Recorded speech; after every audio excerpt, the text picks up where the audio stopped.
Okay, so to start out, I'm going to talk about science misconceptions. And what a misconception is, it's kind of like it's a popular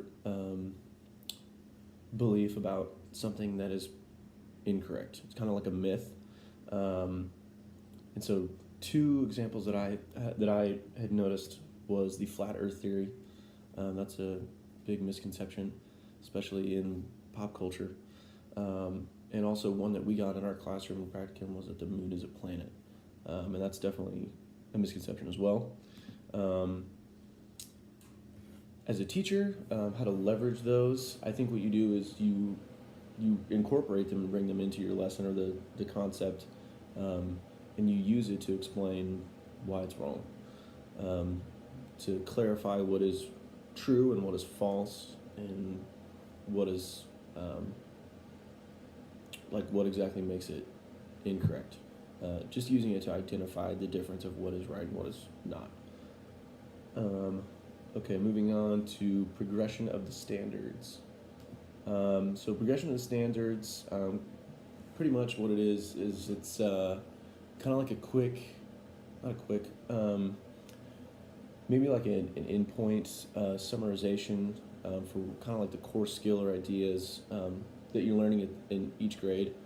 Um, and what it does is the NGSS wants to focus on just a few core ideas rather than a lot of details.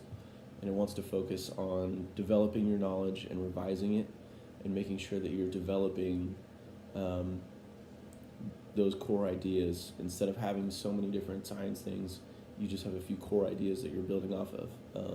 So really the progression of the standard is just making sure that you're further developing and you're taking things further each year, and you're not repeating the same things over and over again. I definitely experienced that as a student. Um, Explain what your role would be as a fifth grade teacher focused on teaching content related to um, 5PS13, which is develop a model to describe that matter is made of particles too small to be seen. And for this, um, what I thought about is finding a way to um, um, describe and just really show how small those particles really are. Whether that's microscopes, I had really good experiences in school using microscopes for different things like that. Um, Maybe video demonstrations I think are also really good. Um, I also think another good thing to do is incorporate things that are life size and can be manipulated by the students. You can do hands-on thing that represent molecules um, in different parts of matter. Um, I think those are the best ways to do it. Are having something that's hands-on. Obviously nothing that is that small can be manipulated physically. Um, so just blowing it up, making it a bigger size, and allowing students to, use their hands and um, make it work. Let me see what's next here. The 5E learning cycle.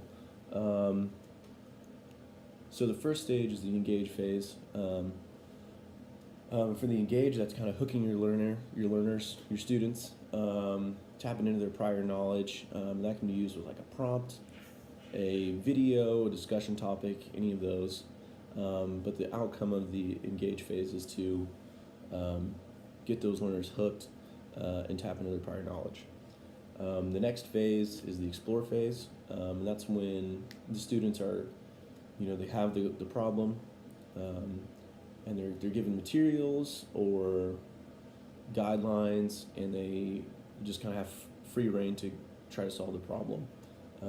They don't really have any more instructions or information other than what they're given in the engage phase, um, and there's no explanation.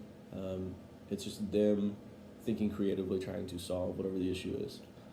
Um, the next phase is the explain phase. In the explain phase, the teacher will probably give a little bit more information, and then the students will also kind of explain their rationale as far as what they've done in the explore phase, um, and then they're going to use that information that they've talked about in the explain phase to move into the elaborate phase. In the elaborate phase, they're going to use that to further improve upon what they did in the explore phase. So they want to use in the elaborate phase, they want to use that newly gained information, take it and apply it to what they were already doing in the explore phase to try to improve. After the elaborate phase, you have evaluate, and that's kind of evaluating the entire process, assessing what the students did, what their process was, what they learned. Yeah, that's the evaluate phase. Okay, the engineering design process. Please explain. Detail using specific examples. Explain your rationale for where in the process deep learning occurs and why. So the engineering design process, first obviously you need to identify the problem, the design problem. Secondly, then you're creating or trying to build a solution, or you're designing something to fix the problem.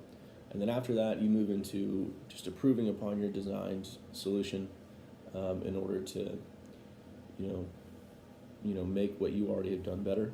And I think deep learning happens in the creating and building a solution and then revising it and trying to improve upon it. I think in the engineering design process, being able to have your hands-on in creating something, and then being able to take a step back, test it, revise it, and improve it. I think that's where deep learning occurs. Okay, lastly, which assignment did I feel was most helpful, impactful, and why? I'm not sure that it was just one single assignment, but I think I was thinking about it earlier. I like the build-up of how we just started with one section of a 5E, and then you did a 5E in practicum or in class, and then vice versa, and then you put it together with a unit plan. And even the unit plan, it has like a build-up to it with the foldable and the graphic organizer. And so I like that. I really like the way that it built up into a unit plan, starting from a very small section of just a lesson plan. Lastly, which assignment did I feel was not helpful or impactful enough for you to repeat in future semesters, and why? I don't think that we really did anything that it wasn't impactful. The thing that I noticed the most that I thought was just maybe unnecessary was during the unit plan, you have to assess or write the assessments in like 3 different places, and it kind of just feels, it's a lot more copy and pasting than what I think is necessary, because you're writing your 3 assessments in like 3 different places, because you'll summarize it in a box and then write it underneath it, you'll summarize it again and then explain your rationale, and then you have it at the bottom in your actual lesson plan. So I think it could just be cut down, just things like that. Other than that, yeah, I can't really think of anything else, so.